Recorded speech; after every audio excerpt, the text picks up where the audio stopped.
এখনই পাগড়ি দেওয়া হবে আর 4 জন ব্যক্তিকে দেখতে চাই ইনশাআল্লাহ হয়ে যাবে ইনশাআল্লাহ কোন জায়গাতে ইনশাআল্লাহ ফেল হয় নাই এখানেও ফেল হবে না 4 জন ব্যক্তি হবে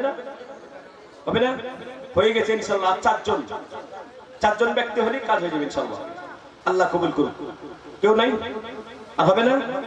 4 জনে আর 4 জন একজন ভাই বলে দিন ইনশাআল্লাহ 4000 টাকা দিয়ে দেব এমন হিম্মত বলা বলুন তো ইনশাআল্লাহ শেষের বেলাতে একজন ব্যক্তি বলুন তো খাড়া হয়ে যে আমি 2 মাসের ভিতরে দিয়ে দেব কেউ আছেন ডানে বামে ওই দেখেন আমার ভাইজান 4000 আলহামদুলিল্লাহ কি ভাইজানের নামটা রফিক ভাই আলহামদুলিল্লাহ আল্লাহ তুমি কবুল করো জানে মানে বরকত দাও আল্লাহ তুমি কবুল করো শেষ বেলা উনি 4000 দিয়ে দিলেন 30 জন 30000 টাকা হয়ে গেল বলুন আলহামদুলিল্লাহ জোরসে বলুন আলহামদুলিল্লাহ আবারও দেখা হবে কথা হবে সবাই ভালো থাকবেন সুস্থ থাকবেন আসসালামু আলাইকুম ওয়া রাহমাতুল্লাহ